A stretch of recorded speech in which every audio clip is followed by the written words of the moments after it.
84e chapitre, les instructions spirituelles données à Vasudeva et le retour à la vie des 6 fils de Devaki. Comme le veut la coutume védique, les membres cadets de la famille doivent chaque matin offrir leur respect aux aînés. Les enfants et les disciples notamment doivent respectivement offrir leur respect aux parents et aux maîtres spirituels. Soucieux d'observer ce principe, Krishna et Balaram offraient chaque matin leur hommage à leur père Vasudeva ainsi qu'à ses épouses. Un jour, après le retour du chant sacrificiel de Kurukshetra, et alors que Krishna et Balaram offraient ainsi leur respect à Vasudeva, celui-ci en profita pour apprécier la position peu commune de ses 2 fils. Vasudeva avait eu l'occasion de saisir la nature de Krishna et de Balaram auprès des grands sages assemblés dans l'arène du sacrifice. Et non seulement l'avait-il entendu des sages, mais à de nombreuses reprises, il avait personnellement constaté que Krishna et Balaram n'avaient rien d'homme ordinaire. Ils se distinguent en tout point du commun des mortels. Ainsi croyait-il les mots des sages, Krishna et Balaram étaient Dieu, la personne suprême. Animé d'une foi ferme en ses fils, il s'adresse à eux en ces termes. Mon cher Krishna, tu es Dieu, la personne suprême, Satchitananda Vigraha. Et toi, mon cher Balaram, tu es Sankarshan, le maître de tous les pouvoirs surnaturels. J'ai maintenant compris que vous êtes éternels. Vous vous situez tous deux au-delà de cette manifestation matérielle comme de sa cause, laquelle gît en la personne souveraine de Mahavishnu. De tout, vous êtes les maîtres originels. Sur vous repose cette manifestation cosmique. Vous êtes ses créateurs et aussi les ingrédients de sa création. Vous êtes les maîtres du cosmos, créés en vérité à seule fin que s'y déploient vos divertissements. Vous représentez également les différentes phases de la matière, depuis le début jusqu'à la fin de la manifestation cosmique, visible sous divers aspects du temps, car vous êtes aussi bien la cause que l'effet de ce cosmos. Les 2 pôles de ce monde, représentés par le dominant et le dominé, gisent également en vous, qui êtes au-dessus d'eux les maîtres suprêmes et absolus. Voilà pourquoi vous vous situez au-delà de la perception de nos sens. Vous êtes encore l'âme suprême, non née et immuable. Les 6 sortes de transformations que doit subir le corps matériel ne vous affectent en rien. Et la merveilleuse variété qui peuple l'univers matériel est aussi par vous créée, qui êtes entrée sous la forme de l'âme suprême en chacun des êtres vivants et même des atomes. Vous êtes les soutiens de tout ce qui est. La force vitale, le principe de vie en toutes choses, ainsi que la force créatrice qui en découle, n'agissent point de leur propre chef. Elles dépendent entièrement de vous, ô Seigneur suprême, sans la volonté de qui elles ne sauraient agir. L'énergie matérielle ne jouit pas du savoir. Elle ne peut agir indépendamment sans être par vous mise en œuvre. Et parce que la nature matérielle repose tout entière sur vous, les êtres vivants ne peuvent que tenter d'agir. Sans votre sanction et votre volonté, ils ne peuvent accomplir quoi que ce soit, ni obtenir les résultats qu'ils désirent. C'est de vous et de vous seul qu'émane l'énergie originelle. Cher Seigneur, les rayons de la lune, la chaleur du feu, la radiance du soleil, le scintillement des étoiles et l'éclair chargé d'électricité si puissant, la gravité des montagnes, l'énergie de la terre comme la qualité de son arôme, voilà autant de différentes manifestations de vos personnes. Et de même pour l'eau et son goût pur, ainsi que pour la force vitale qui maintient toute vie, de simples aspects de vos grâces. Cher Seigneur, bien que la force des sens, le pouvoir qu'a le mental de penser, sentir et vouloir, ainsi que la puissance, les mouvements et la croissance du corps semblent résulter de différents mouvements des airs à l'intérieur du corps, ils ne sont à la vérité que des manifestations de votre énergie. La vaste étendue de l'espace repose en vous. Les vibrations de l'éther, le tonnerre, le son suprême, l'Omkara, ainsi que les diverses combinaisons de mots permettent de distinguer les choses entre elles, sont vos représentations symboliques. Vous êtes tout, l'essence, les maîtres d'essence, les devas et l'acquisition du savoir, qui est la fonction d'essence, de même que l'objet du savoir. Vous êtes tout, la résolution de l'intelligence et la mémoire perçante des êtres vivants, c'est vous. Et le principe égotiste inhérent à l'ignorance, à l'origine de cet univers matériel, et le principe égotiste inhérent à la passion, à l'origine des sens, et celui inhérent à la vertu, à l'origine des différents devas agissant comme maître en ce monde, c'est encore vous, toujours vous, l'énergie illusoire, Maya, cause de la transmigration perpétuelle de l'être conditionné d'une forme à une autre. Cher Seigneur, vous êtes la cause originelle de toutes les causes, de même que la terre est à l'origine des différentes espèces d'arbres, de plantes et autres manifestations similaires. Comme la terre se trouve représentée en chaque chose, vous êtes présent à travers cette manifestation matérielle tout entière sous la forme de l'âme suprême. Oui, vous êtes la cause souveraine de toutes les causes, le principe éternel. Tout en vérité est manifestation de votre énergie unique. Les trois gunas, le sattva, le rajas et le tamas, ainsi que le résultat de leur interaction, sont à vous liés par l'intermédiaire de la yoga maya. Soi-disant indépendants, ils ne le sont point, car pour tout dire, l'entière énergie matérielle repose sur vous, l'âme suprême. Cause ultime de tout, les transformations de la manifestation matérielle, la naissance, la croissance, la stabilisation, la reproduction, le déclin et la destruction sont en vous absentes. Votre énergie suprême, la yoga maya, revêt 1000 formes, et du fait précisément qu'elle représente votre énergie, vous êtes partout présent. Le Seigneur explique fort bien cette vérité dans le 9e chapitre de la Bhagavad Gita. Cet univers est tout entier pénétré de moi, dans ma forme non manifestée. Tous les êtres sont en moi, mais je ne suis pas en eux. Et cette affirmation est également reprise ici par Vasudeva. Dire que le Seigneur n'est pas partout présent, c'est dire qu'il se trouve au-delà de tout, et ce, bien que son énergie agisse partout. Un exemple simple nous aidera à comprendre ceci. Dans une grande entreprise, l'énergie ou le pouvoir d'organisation du directeur général agit dans les moindres structures de l'opération, mais cela ne signifie aucunement que le patron se trouve lui-même présent partout à la fois, même si, encore une fois, sa présence est effectivement sentie par tous ses employés dans chaque secteur de l'entreprise. C'est par pure formalité que le directeur manifeste sa présence dans les divers départements de la compagnie, car en vérité, son énergie agit déjà partout. De même, l'omniprésence du Seigneur suprême est ressentie dans l'action de ses énergies. Voilà pourquoi la philosophie de l'inconcevable et simultanée différence et non-différence qui existe entre le Seigneur et tout ce qui est, se trouve partout confirmée. En bref, Dieu est un, mais ses énergies sont multiples. Vasudeva dit: l'univers matériel est tel un grand fleuve dont les vagues seraient les trois gunas, la vertu, la passion et l'ignorance. Le corps matériel avec les sens, la faculté de penser, de sentir et de vouloir, ainsi que les états de détresse, de bonheur, d'attachement et de convoitise ne sont en effet qu'autant de produits des trois gunas.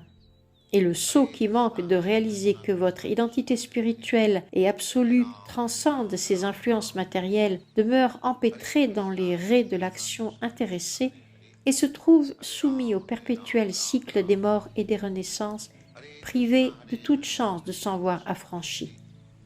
Ce que confirme en d'autres mots le Seigneur en personne dans le 4e chapitre de la Bhagavad Gita.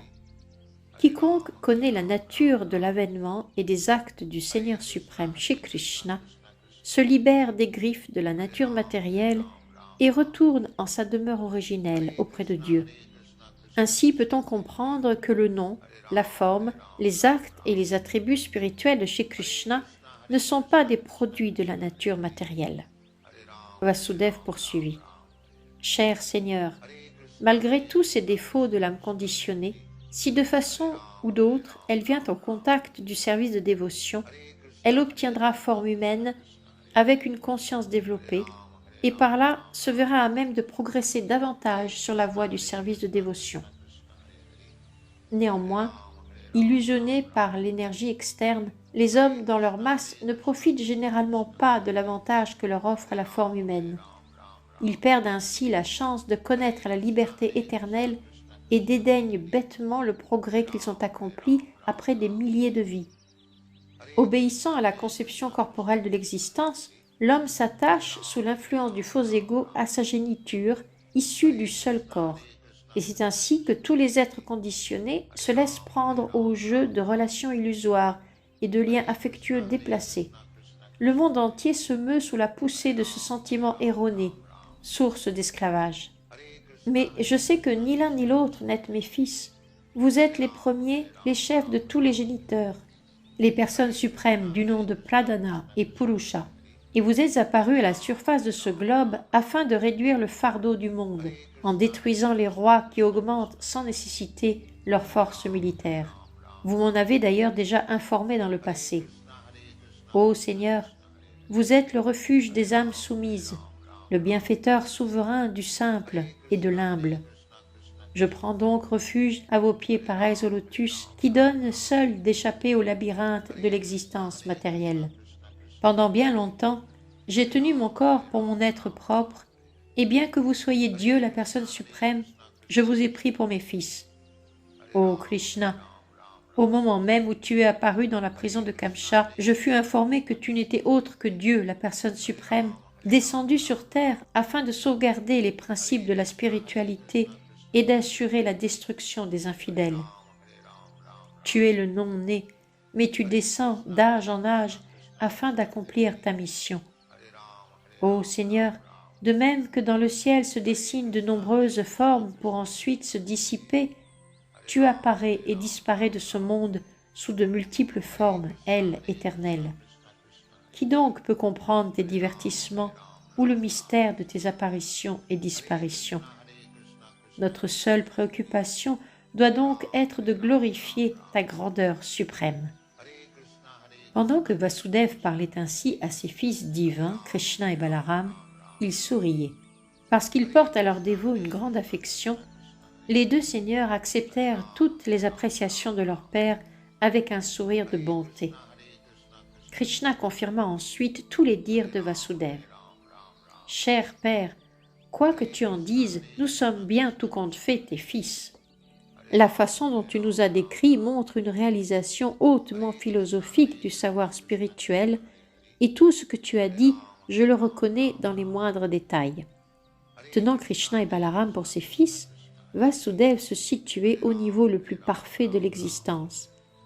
Mais, puisque les sages assemblés au lieu saint de Kurukshetra avaient décrit le Seigneur comme la cause ultime de tout ce qui est, Vasudev, par amour pour Krishna et Balaram, l'avait simplement répété. Shri Krishna ne souhaitait point modifier sa relation filiale vis-à-vis de Vasudev. Aussi confirma-t-il au tout début de sa réponse être le fils éternel de Vasudev et ce dernier son père éternel.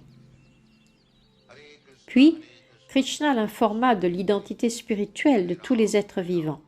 « Cher père, tous, y compris moi-même et mon frère Balaram, ainsi que les habitants de la ville de Dwarka, comme d'ailleurs ceux de la manifestation cosmique tout entière, sont tels que tu les as déjà décrits, mais nous sommes tous également un en qualité. » Krishna voulait que Vasudev voie toute chose de la vision d'un Mahabhagavat, d'un Bhakta de premier ordre. Celui-ci voit tous les êtres vivants comme des fragments du Seigneur suprême et perçoit également la présence de celui-ci dans le cœur de chacun. En vérité, chaque être vivant possède une identité spirituelle, mais au contact de l'existence matérielle, il devient influencé par les trois gunas et recouvert par la conception corporelle de l'existence, oubliant que l'âme spirituelle qu'il est en vérité participe de la même nature qualitative que Dieu, la personne suprême. C'est à tort que l'on se croit différent d'autrui du simple fait des différences corporelles qui nous séparent. En d'autres mots, c'est en raison des différences entre les corps que l'âme spirituelle nous semble différente pour chacun. Krishna donna ensuite un bel exemple, s'appuyant sur les 5 éléments matériels. L'ensemble des éléments matériels, la terre, l'eau, le feu, l'air et l'éther, se trouvent partout présents en ce monde, que ce soit dans un pot de terre, dans une montagne, dans les arbres ou dans un pendant d'oreille. Partout donc sont présents ces 5 éléments en proportion et quantité variées. La montagne représente une manifestation colossale de la combinaison de ces éléments, alors qu'un petit pot de terre comporte également les mêmes éléments, mais en quantité moindre. Ainsi, tous les objets matériels, bien que de forme et volume divers, se composent des mêmes ingrédients. De même, les êtres vivants, depuis Krishna et les millions de formes de Vishnu ou Vishnu Tattva, jusqu'aux êtres distincts qui revêtent en ce monde les formes les plus diverses, de celle de Brahma à celle de la plus petite fourmi, tous participent de la même nature spirituelle. Peut-être leur taille ou leurs aspects quantitatifs varient-ils, mais leur nature qualitative est la même pour tous. Par suite, les Upanishads affirment que Krishna, le Seigneur suprême, représente le plus grand de tous les êtres vivants. Il assure leur maintien à tous et pourvoit au moindre de leurs besoins. Quiconque connaît cette philosophie possède le savoir parfait. L'aphorisme védique Tat Dvam Asi, tu es le même, ne signifie donc nullement que tout un chacun est Dieu, mais que tous ont qualitativement la même nature que Dieu. Après avoir entendu Krishna résumer l'entière philosophie spiritualiste, Vasudeva se trouva extrêmement satisfait de son fils. Euphorique, il se trouva incapable de dire un mot et demeura donc silencieux. Pendant ce temps, Devaki, la mère de Krishna, s'assit aux côtés de son époux. Elle avait entendu dire que jadis, Krishna et Balaram, pour faire preuve de bonté envers leur précepteur, lui avaient ramené son fils qu'il avait dû reprendre à Yamaraj, le seigneur de la mort. Depuis qu'elle avait eu vent de cet incident, elle pensait souvent à ses propres fils tués par Kamsa, et ce souvenir la plongeait dans la plus profonde tristesse. Par compassion pour ses fils décédés, Devaki fit appel à Krishna et Balaram. « Mon cher Balaram, ton nom même indique que tu procures à tous et sans limite le plaisir et la force. Ta puissance infinie ne peut être saisie par notre mental ou notre verbe. Et toi, mon cher Krishna, tu es le maître de tous les yogis. Je te sais également le maître des Prajapati, comme Brahma et ses assistants. Et tu es encore la personne suprême et originelle, Narayana. Je tiens aussi pour certain que vous êtes descendu sur terre afin de détruire tous les mécréants qui se sont égarés dans le cours du temps. Ils ont perdu la maîtrise de leur mental et de leur sens. Ils ont quitté le niveau de la vertu et délibérément négligé les instructions des Écritures révélées en vivant une existence d'extravagance et d'impudence. Vous êtes venus en ce monde afin d'atténuer le fardeau du monde en détruisant tous ses dirigeants impies. Mon cher Krishna, je sais que Mahavishnu, lequel s'étend dans l'océan causal de la manifestation cosmique et représente la source de cette création tout entière, n'est qu'une émanation d'une émanation plénière de ta personne. La création, le maintien et l'annihilation de cette manifestation cosmique s'opèrent par ta seule émanation plénière. Aussi, sans réserve aucune, je prends refuge en toi. J'ai entendu dire que pour récompenser votre précepteur, Sandipani Muni, toi et Balaram, à sa demande, avez ramené à la vie son fils décédé depuis longtemps déjà, et qui se trouvait sous la tutelle de Yamaraj. Par cet acte, je peux comprendre que tu es le maître ultime de tous les yogis, et te demande donc de combler mon désir de la même manière. Oui, je te demande de ramener à la vie tous mes fils, ceux qu'a tués Kamsa. Si tu me les redonnes, mon cœur se comblera de joie. De les revoir fût-ce une seule fois me ferait, sache-le, grand plaisir. » À ces mots de leur mère, Krishna et Balaram furent aussitôt appel à leur Yoga Maya pour qu'elle les assiste et partirent vers le système planétaire inférieur connu sous le nom de Sutala. Jadis, sous la forme de l'avatar Vamana, le Seigneur suprême se montra satisfait du roi des Asuras, Bali Maharaj, qui lui avait offert tout ce qu'il possédait. Le roi avait alors reçu, pour qu'il lui serve de demeure et de royaume, tout le système planétaire Sutala. Ainsi, lorsque ce grand Bhakta, Bali Maharaj, vit que Krishna et Balaram étaient venus sur sa planète, il se fondit aussitôt dans un océan de bonheur. Dès qu'ils aperçurent les deux seigneurs, lui et les membres de sa famille se levèrent de leur siège pour se prosterner à leurs pieds pareils au lotus. Bali Maharaj offrit à Krishna et Balaram les meilleurs sièges qu'il possédait. Et lorsque tous deux furent confortablement assis, il entreprit de laver leurs pieds pareils au lotus. Puis, de l'eau du bain, il aspergea sa tête et celle des membres de sa famille. Notons ici que l'eau ayant lavé les pieds de Krishna et Balaram peut sanctifier même les plus grands devas, tels Brahma. Puis, Bali Maharaj apporta des vêtements de valeur, des parures, de la pulpe de santal, des noix de bétel, des lampadis et divers aliments ambrosiaques. Lui et les membres de sa famille vénérèrent le Seigneur suivant les règles scripturaires, et il abandonna une fois de plus ses richesses et son corps aux pieds pareils au lotus de Krishna. Le roi Bali ressentait un tel plaisir spirituel qu'à maintes reprises il se saisit des pieds pareils au lotus du Seigneur pour les garder sur sa poitrine. Parfois, il les plaçait aussi sur sa tête et en éprouvait un bonheur sublime. Des larmes d'amour et d'affection se mirent à couler de ses yeux et tous ses poils se dressèrent sur son corps. Il se mit à offrir des prières au Seigneur d'une voix entrecoupée par l'émotion.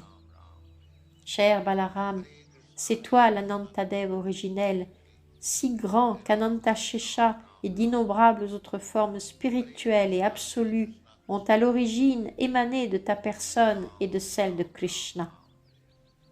Vous êtes Dieu, la personne suprême et originelle. Votre forme éternelle regorge de félicité sans fin et de savoir parfait. Vous représentez le Créateur du monde entier, l'initiateur originel et le propagateur des voies du Jnana Yoga et du Bhakti Yoga. Vous êtes le Brahman suprême, la personne originelle, Dieu. Voilà pourquoi, avec tout mon respect, je vous offre à tous deux mon hommage.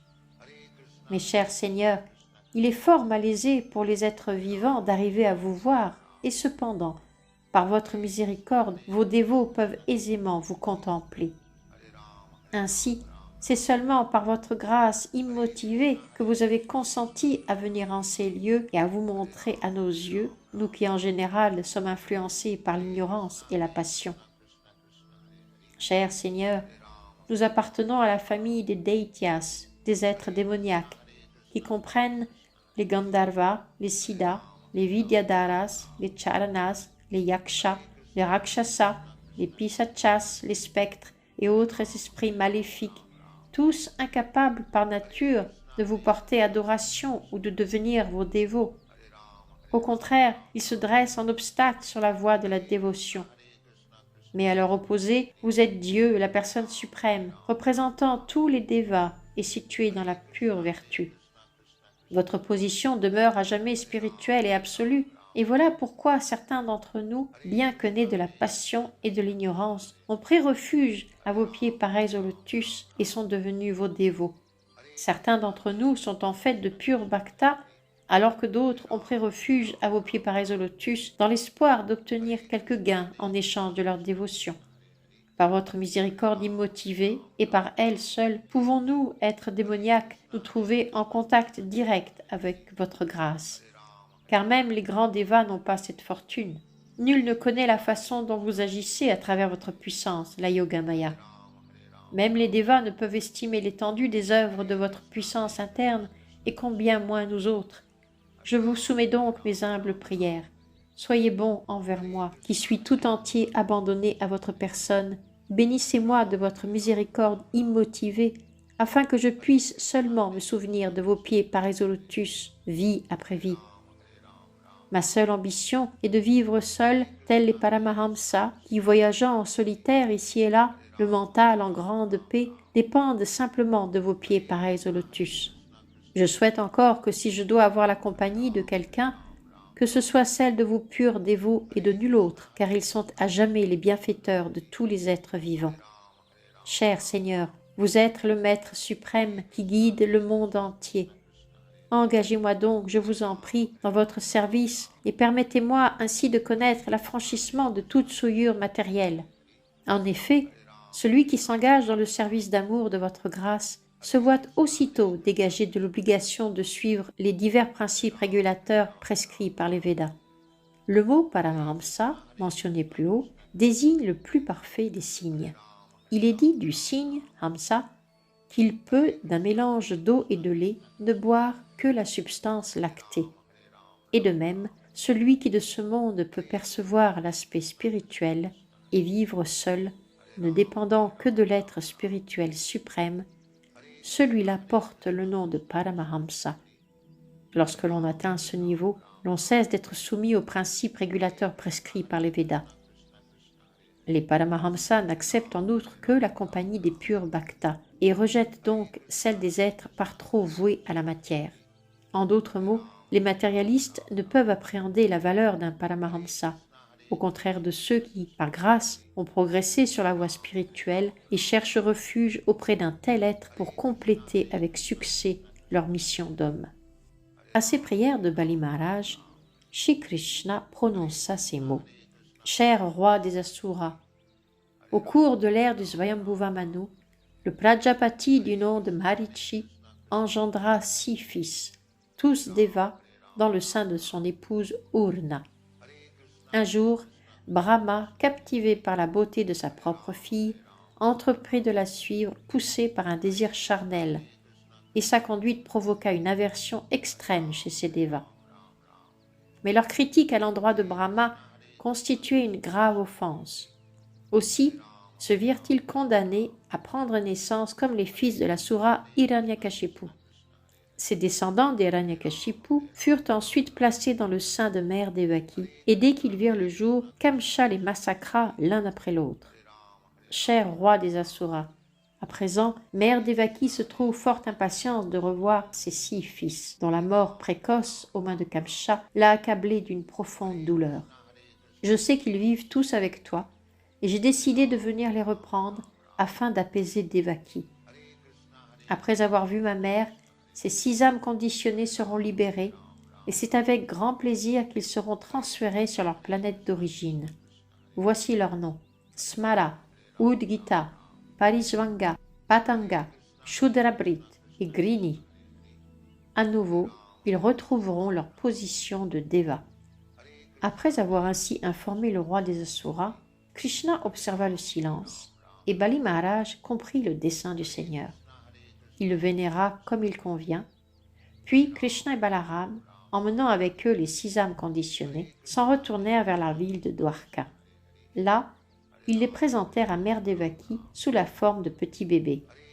Cette dernière fut comblée de joie, et ses sentiments maternels provoquèrent en elle une extase telle qu'aussitôt le lait jaillit de son sein.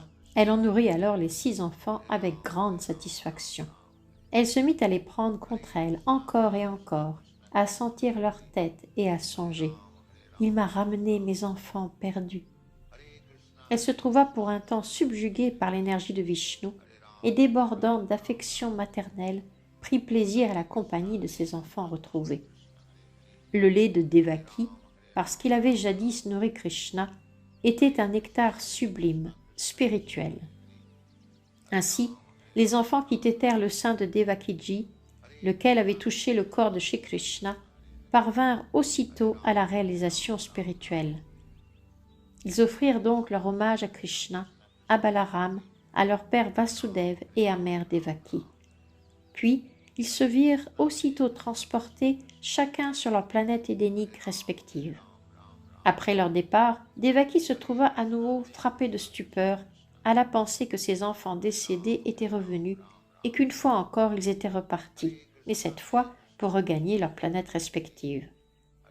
Elle ne put s'adapter aux événements qui venaient de se dérouler qu'en pensant au divertissement de Krishna, où du fait des puissances inconcevables du Seigneur, toutes merveilles sont susceptibles de se produire.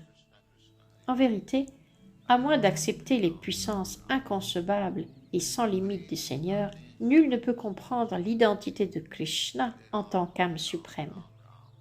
Par ses puissances infinies, il accomplit d'infinis divertissements que nul ne peut décrire ni saisir dans leur entier. Sutta Goswami, énonçant le Srimad Bhagavatam devant les sages de Naimisharanya, qui avaient à leur tête Shonaka Rishi, donna à ce propos le verdict qui suit. Ô grands sages, comprenez, je vous prie, que les divertissements absolus de Krishna sont tous éternels. Leur récit ne relève en rien des simples narrations de faits historiques. Il est identique à la personne même du Seigneur. Par suite, quiconque écoute le récit des divertissements du Seigneur devient aussitôt purifié de la souillure liée à l'existence matérielle. Et les purs bhaktas, pour leur part, en jouissent comme d'un nectar déversé dans leurs oreilles. Ces récits furent rapportés par Shukadev Goswami, le prestigieux fils de Vyasadeva, et quiconque les entend ou quiconque les répète à autrui devient conscient de Krishna. Et seuls les êtres conscients de Krishna se qualifient pour réintégrer leur demeure originelle dans le royaume de Dieu. Ainsi s'achèvent les enseignements de Bhaktivedanta pour le 84e chapitre du livre de Krishna intitulé « Les instructions spirituelles données à Vasudeva et le retour à la vie des 6 fils de Devaki ». Hare Krishna, Krishna Krishna, Hare Hare. Hare Ram, Ram Ram, Hare Hare. Hare Krishna, Krishna Krishna, Hare Hare. Hare Ram, Ram Ram, Hare Hare. Hare Krishna, Krishna Krishna, Hare Hare. Hare Ram, Ram Ram.